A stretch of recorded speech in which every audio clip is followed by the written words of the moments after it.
Okay, we're back with Matt Swinney. Matt, good to see you again. Our conversation was amazing last time, and we're going to pick it up now. Okay, so we haven't really even talked about the first question that I had for you. The first question that I wrote down for you was just basically, how did you get into hair? We know you're from well, first of all, are you from Minneapolis? You're in Minneapolis now, but are you from? Okay. Well, I'm from St. Paul, so next city over, Twin Cities. Right. But yeah, my parents owned a hair salon for 40 years. And so I started working in a hair salon, when I was 12, not wanting to do hair at all, though. That was not the goal. I was also an athlete. I also played football. The plan was to go to college and do that. And I got injured. And ultimately, like I said earlier, I was very good. I was very disciplined at not being disciplined. So I made choices in my life that, didn't necessarily allow those dreams to come to fruition, and I have these conversations with my kid. I'll jump in real quick and say this with both my kids and people that were for me. In life, you have choices and chances, and ultimately your choices affect your chances. And so, that was one of those situations where my choices affected my chances.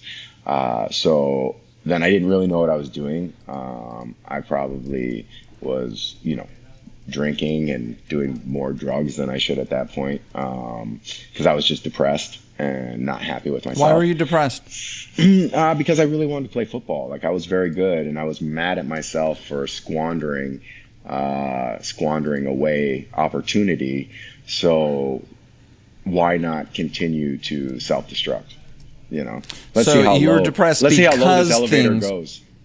Got it. You were depressed because the chances that you were getting weren't the chances you wanted. You weren't getting the chances because your choices were bad, and so then that was a negative feedback loop. Yep, 100% a negative feedback loop, and I did not have the habits in my life at that point to, help get me through that harder time. So it was succumbing to,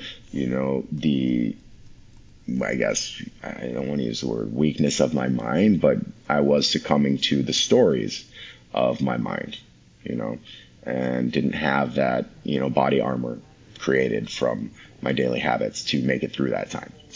And so I didn't know what I was going to do. And I was actually doing like a, manual labor type job. And I just one day woke up and I looked in the mirror and I'm like, well, number one, you can't continue partying like this because this isn't who you are. And this is the first conversation with self I had. You can't continue partying like this because it's not who you are. B, you're not going to be, your health is going to dwindle and you're not going to be able to do anything productive, ultimately with your life if you continue on this path. And B, I don't want to do manual labor like I was doing. Right? I don't want to work in a factory. I don't want to do anything like that. Although I think manual labor is extremely good for the soul. It just wasn't inspiring for me. So the only thing I could really do was go to hair school because I graduated probably 515 out of 600 people in my class. Wow. Choices. My grades were horrible. So I went to hair school just to kind of try and see if there was anything there, and ultimately ended up loving it, 2 weeks in. And so got really focused on the art of hair. Very interesting. What's interesting is that you spent so much time in the salon environment and you didn't really think you were going to like hair school, and pretty much right away, it turns out that you did like hair school. That's just so interesting. That's kind of the weird thing, right? My parents owned, though, a Shampoo Set Friday hair salon. So I don't know if remember those, sure. But it was like, the old ladies came in on Friday to get their hair done. Don't get me wrong, it was cool in its day. It was cool in 1978 when they opened it, but they grew old with their clientele and nothing evolved in the salon, right? It just kept growing older together. So by the time I got there in 1997, 98, it was, an older place. and not what you wanted. And so you went to hair school and you got out, and where'd you go? I went and worked for my parents. Okay. And so that's did. when you say, when you got there, that's in the 1997-ish time, but that wasn't the kind of salon that you really wanted. So what'd you do? Did you go out and ring up some younger clients that you wanted to work on? I did. Well, a couple things. Number one, I started out doing the shampoo sets, doing the stuff that I didn't want to do. Because I'm a firm believer in life that you need to train your weakness, right? Like the shit that you don't like to do, you got to train that stuff. So I started doing all of those things, and then I started out developing a younger clientele. Then I started getting a couple young people to come work there as well. So there was like this kind of mix of like old and young people in the salon, which was actually like a really great experience. And my parents, who owned the salon, my dad was just an awesome guy, and my dad treated people with such kindness, as did my mother. Like they were so open, so family orientated, so loving, and they created a community in their salon. Whether it be the community that I wanted to be a part of or not, it was the groundwork of how to create community. And that was really the strength of that salon and that learning experience for me, because I was only there for 4 years until I left and started my own salon. Got it. Okay, so now you're with Rusk. Describe the process of choosing what to, and I'll just give you the essence of this question. A lot of people, when they get to a certain point in this industry of notoriety or skill or, education ability, etc., they get to a certain level and then they're like, okay, what next? I want to get some income coming in from somewhere else. And I'm getting hit up with a few different opportunities. How do you know what to choose and what not to choose? Like, why did you end up going with Rusk and not maybe, I'm going to make up the number, the other 3 opportunities that you had? Yeah, I think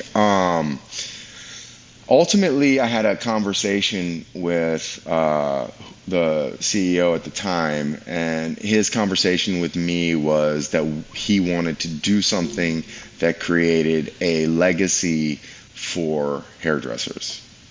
And I thought that was extremely important. There was a large business sector in what they were planning, and so with that story of my parents, I watched my parents have this successful salon for all these years, and then all of a sudden have it not be successful because there was no evolution inside the salon. And so you have these people that have given their life's work to the community, created a community, who literally wind up, in a financial hole when they should be in a place where they could ride off into the sunset. And so that was extremely important to me, because I think it's something that's left out of our industry a lot. When you talk about business in salon business and things of that nature, you hear people talk about, well, this is how you're going to build your book, or this is how this is how you sell more retail. But my focus is life after hair. And I don't think that people talk about life after hair to hairstylists, because when you can like, there are a few hair salons that if you were to go and sell them, you're going to generate a large profit. If Jute sells, they're going to make a lot of money. If Nick Arrojo sells his place, he's going to make money. But majority of hair salons, even if you are a successful salon, when you go to sell it, you're lucky if you're getting 200 grand, 250 grand, if you're just selling the business itself, if you don't own the property that the business is in. If you're a booth renter and you own your booth space, then you have zero to sell. So for me, that's just extremely important.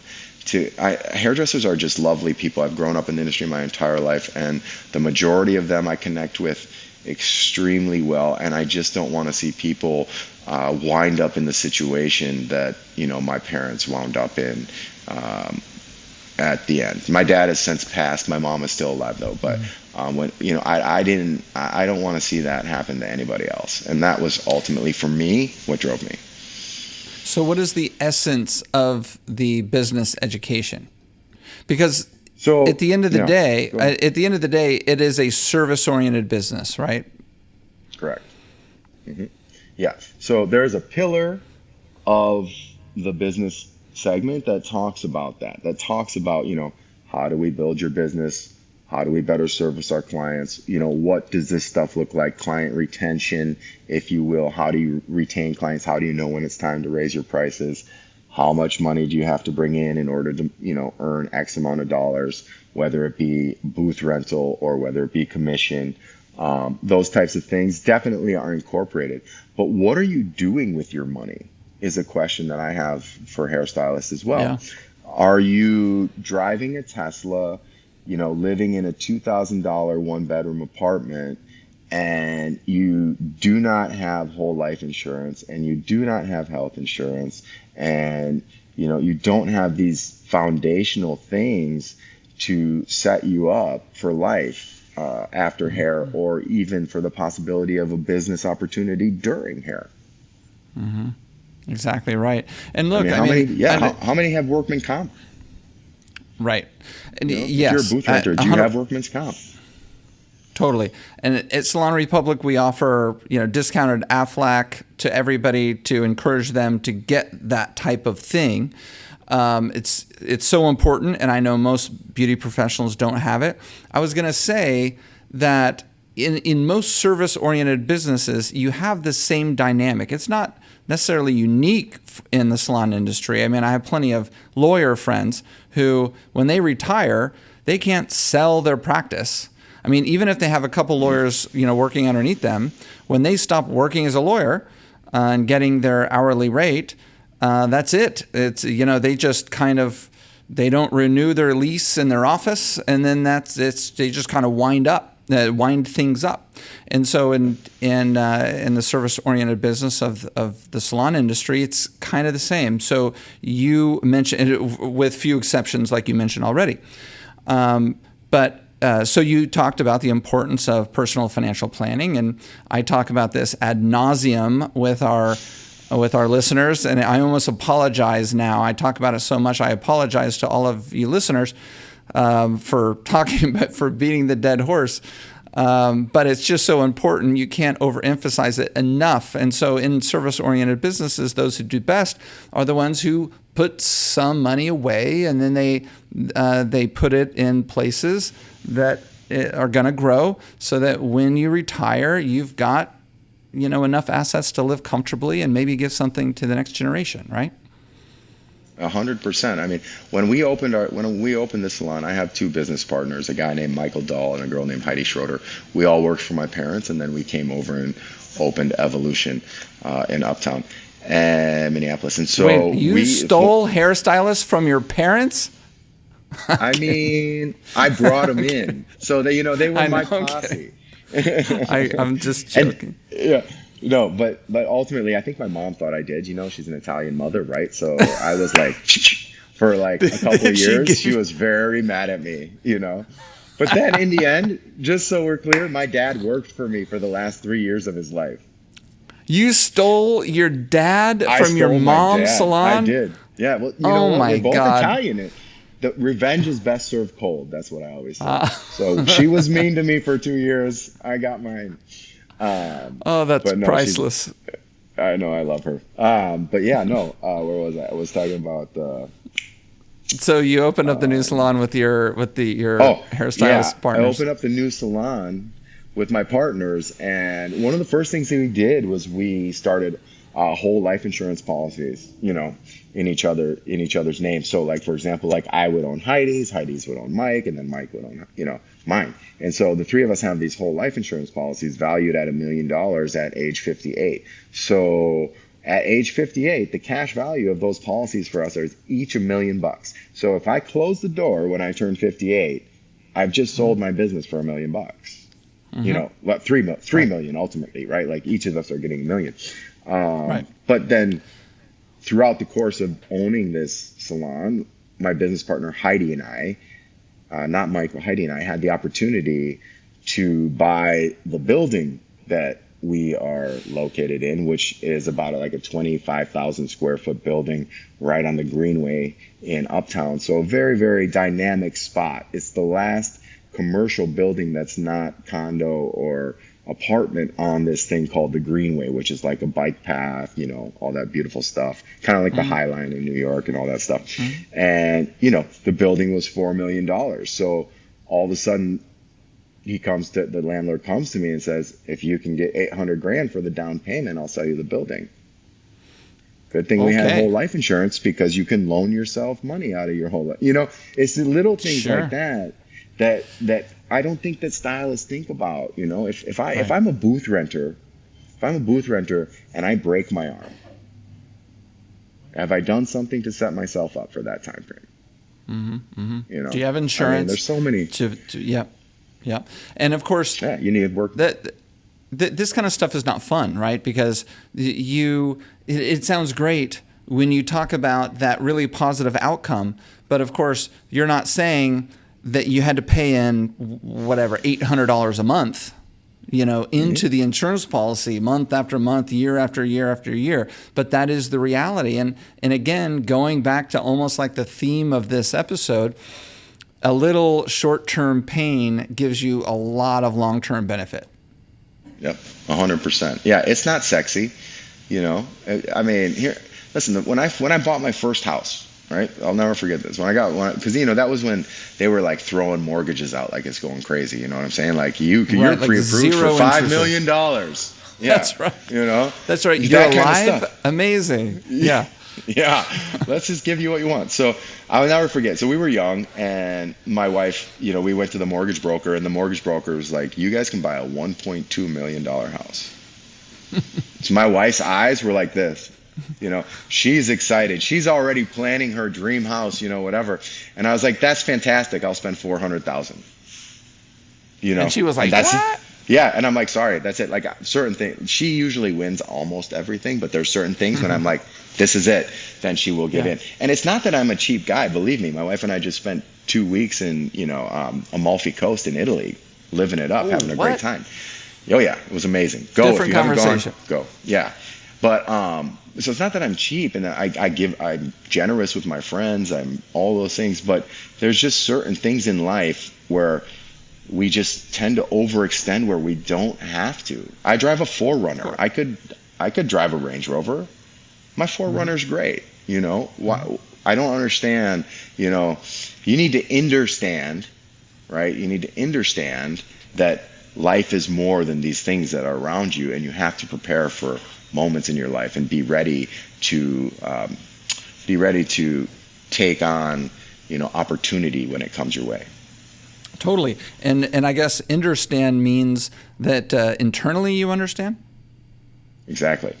Never heard of that. That's pretty cool. The listeners, so Matt kind of pointed it as insides when he said, understand. So I love that. Okay. But yes. But again, human nature has us all. I'm sure you thought for a moment with a big smile internally, wow, I could live in that $1.2 million house. That would be amazing.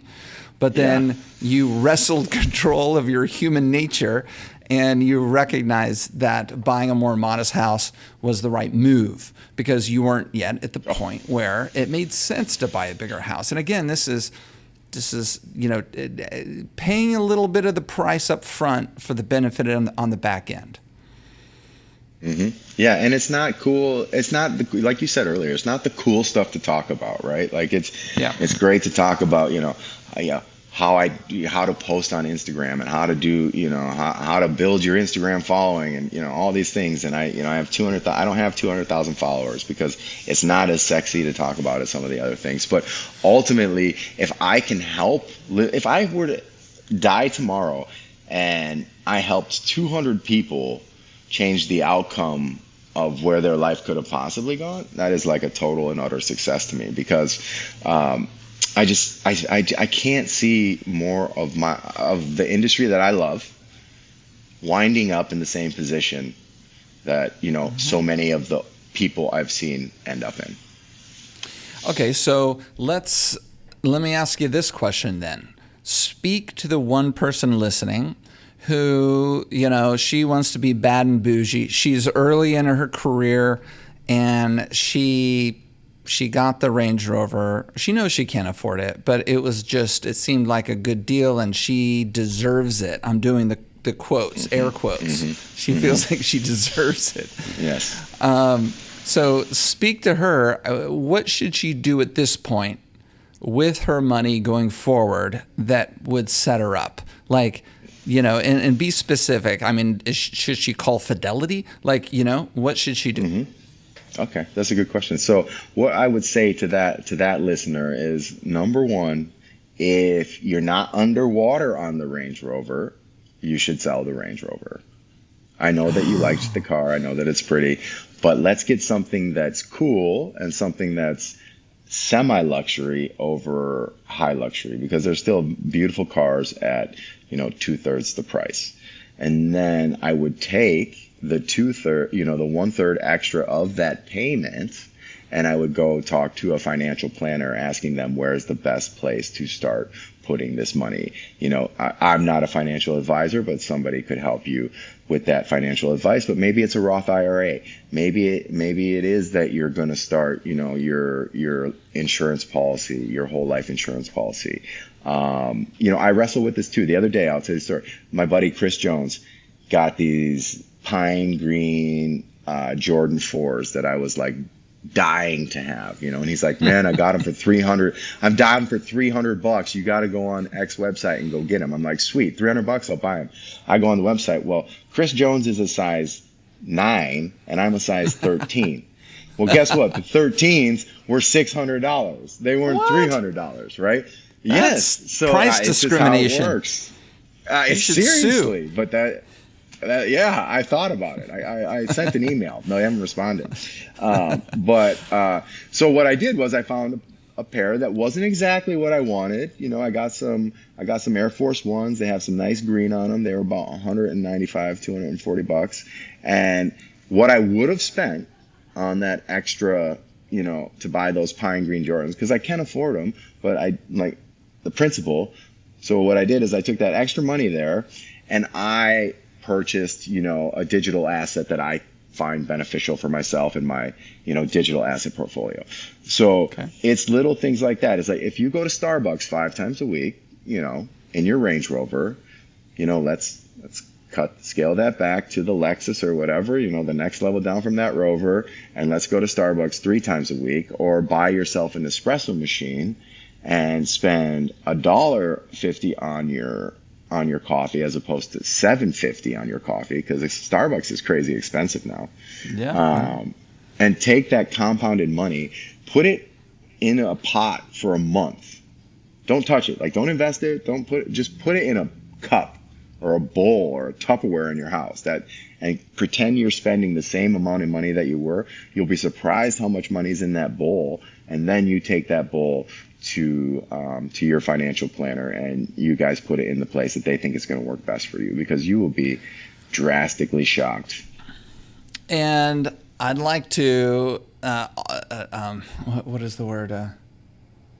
And I'll recall back to our comment about the how you start. You can start incrementally. You start slow. You were waking up not at 4:30, but you were waking up at 5:30, and you weren't going to the gym right away. You were going to the coffee shop, which was more fun.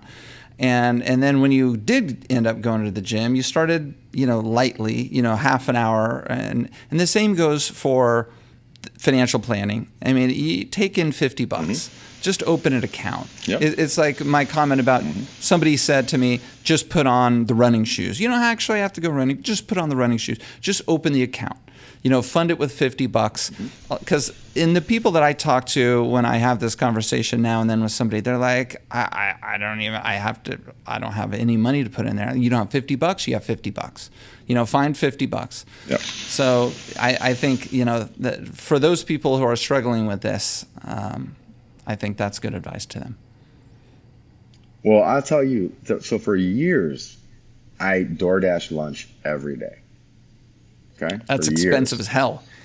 Well, yes, because ultimately when I started meal prepping, and bringing my lunch to work every day, the difference in my Venmo account was very, very, very substantial. Oh, yeah. Thousands and thousands and thousands of dollars.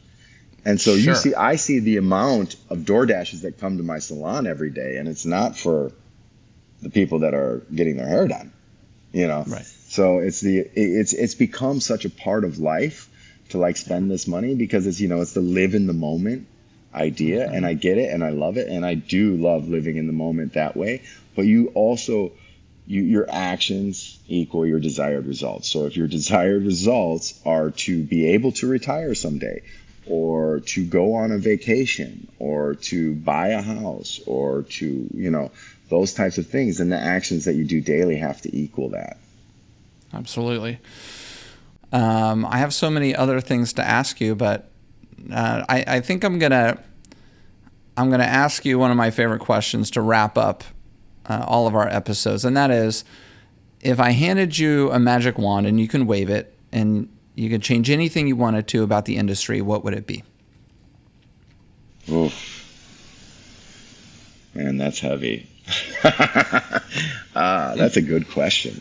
I'm gonna start asking that question. If I can, yeah. That is a great question. Okay. You know what? Ultimately, for myself, I mean, we've talked about the financial situation that a lot of people get in because we're not given the proper, you know, education. But I feel like that's a surface answer. So I'm just going to go to the heart of it, and I'm going to say, like the rest of the world, there's a lot of separation in our industry right now. I notice we used to be this industry that we're like, we rode together. We were like ride or die together as an industry. Hairdressers had fun at parties. They did all this stuff. And now you see, like in my world, you see like educators upset with influencers, influencers upset with educators. This influencer doesn't like that influencer. You know, all of these little egoic battles that are happening, and this idea that, you know, and creating content that kind of supports this egoic idea that you are more than your client. You know, you are more than the salon that you're in, or you are more than that, I think is really disruptive and not in a good way. I see a lot of things talking about, the consumption that young stylists are getting, I don't think is, not as a total, but there's a lot of unhealthy consumption happening through social media, leading younger stylists or stylists searching to better themselves in directions that is going to ultimately be harmful to a long-term career. Like what? Like What kind of consumption? Yeah, for example, when people are talking about how you should charge, don't get me wrong. Like, I think people should charge a value, but if you're going to say that, I should charge, $900 in, let's say, Des Moines, Iowa, like, you're not helping that person ultimately, in my opinion, grow their business and benefit their life, because it's geographically, certain things just aren't realistic. And maybe somebody comes to that person once and pays $900, but do they rebook? Do they come back again? Do they see the value in that service? I think for a long time, the world in and of itself was about luxury goods, luxury items, luxury this. Everything was luxury. We just saw that word thrown out there like candy. And if you pay attention to financial sectors, if you pay attention to, to Silicon Valley, things of that nature, the word that you're hearing no longer is luxury, it's value, right? And so I think people are going to stop seeing value in price gouging. We talk about price gouging in other parts in other industries, but I feel like the egoic portion of the hairdresser has kind of taken over, and we've become bigger than what we actually are in our minds. And what we are is we're here to make people feel good about themselves. For example, when you hear people say, "I don't do great retouches anymore," or I refuse a gray retouch service. Well, what are you going to do when your 22-year-old clients get gray hair? Are you going to send them on their way? Like, sorry, you've been coming to me for 8 to 10 years, and now you have gray hair, so I can't do your hair anymore. Sorry. Like, that's the type of loyalty that we show to the client who's shown loyalty to us for so many years. I think there's a balance because I think my generation gave too much. But I think that this younger generation, or this content that's being driven currently, I should say, is the polar opposite of what was going on in the 90s, late 90s, early 2K. And I think both are wrong. There's a nice place in the middle. We didn't charge enough. We didn't, set boundaries enough. And now the boundaries have become so far that it's like, you think you're untouchable? I got news for you, man. You're replaceable.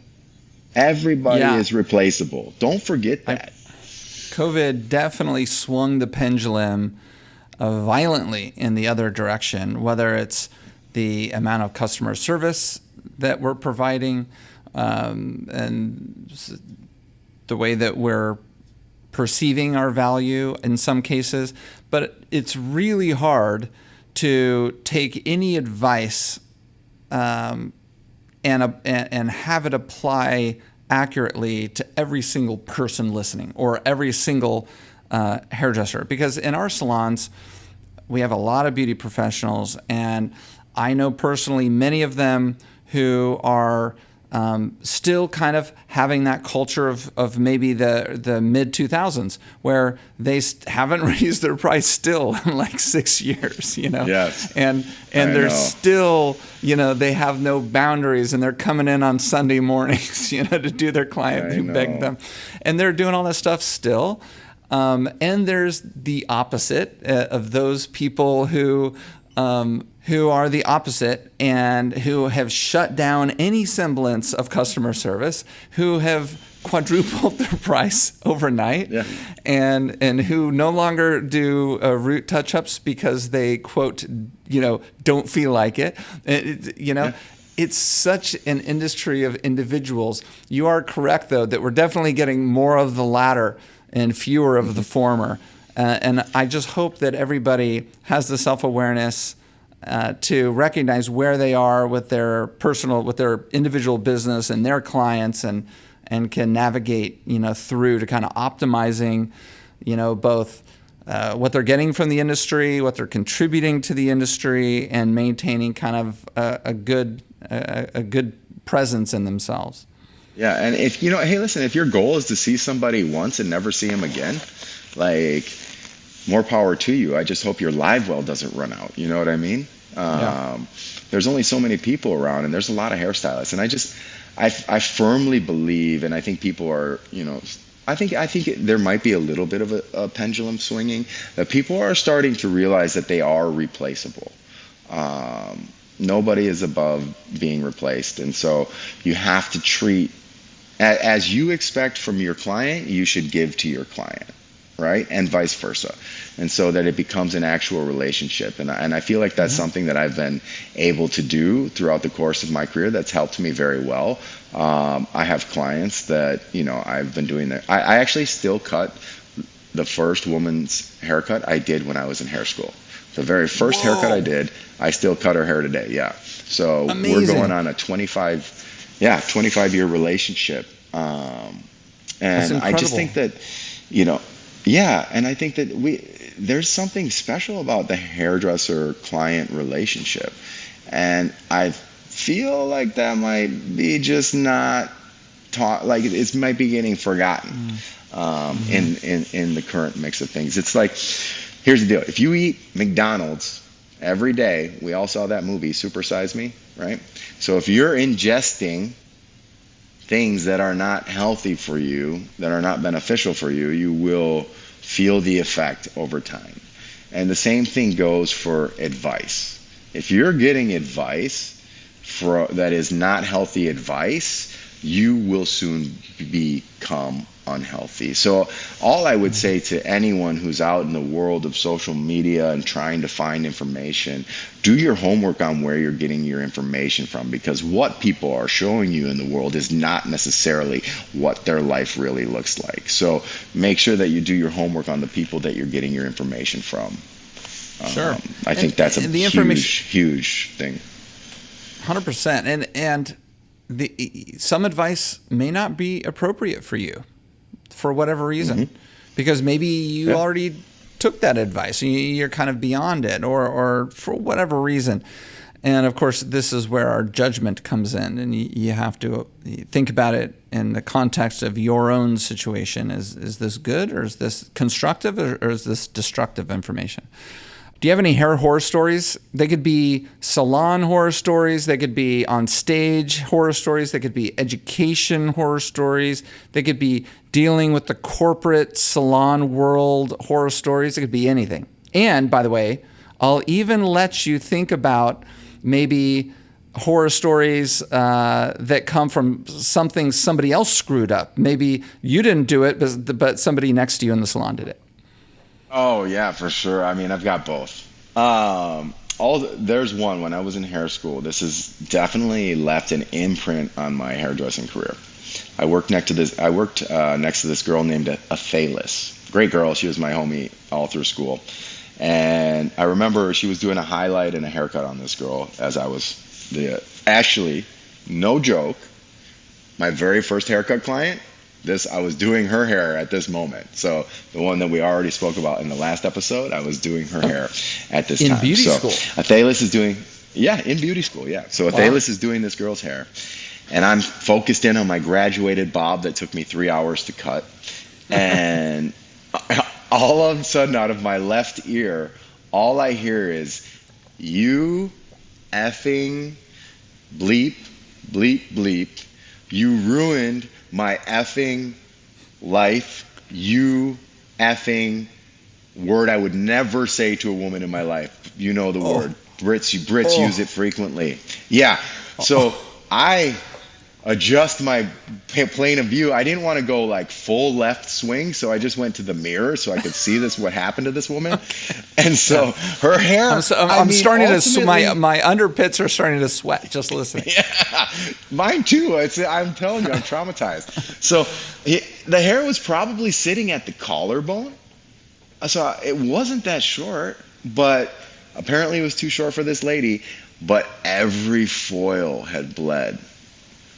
She looked like a tiger, zebra baby, because some of the highlights were white, some were yellow. Like it was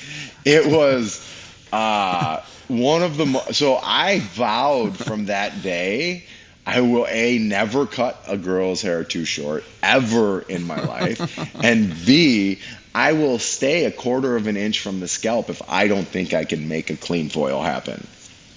Wow.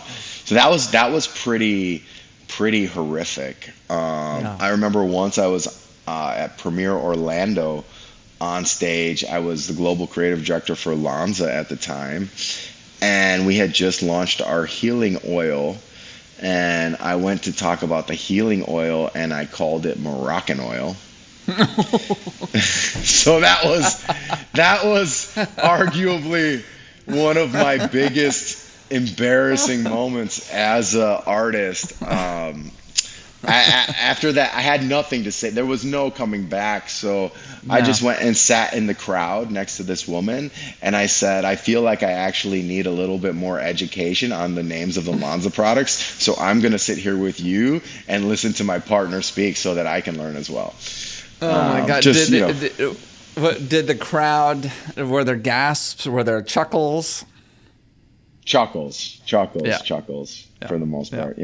I've been blessed with the ability to definitely make crowds my friends. So that has helped me out in my career quite a bit. Because if I screw up, I own it. I'm not trying to play cool. Not brushing it off on someone else. Yep, I screwed up, but guess what? This is still going to be great. Yeah, no. No, I don't believe in fake it till you make it. I believe in own it and then go through it, Yeah, absolutely. So those are two pretty good ones. Those are two pretty good ones. Yes. I'm curious about your cohort, your friend in beauty school. How did she react to that? Oh, it was literally waterworks. Like she was going to quit school. This wasn't the thing for her, all that stuff. But we went and got her a coffee and a cookie, and we chatted it out, and we just said how, unbelievably awful that client was, and the hair looks great. You don't have to worry about it. It was just, it was modern. It was Art Deco. Anything to make her feel, yeah, anything to make her feel better about herself. And I don't know, I don't think she does hair today. Last I saw her at a coffee shop, but she had like a 10-year run, I think. Okay. Okay. Interesting. Any last words for the community? Yeah, I mean, well, first off, thank you for having me. This is awesome, and what you're doing is absolutely fantastic. And I think spreading Thank you. knowledge within our community is extremely important. And like we spoke about, it's about getting knowledge from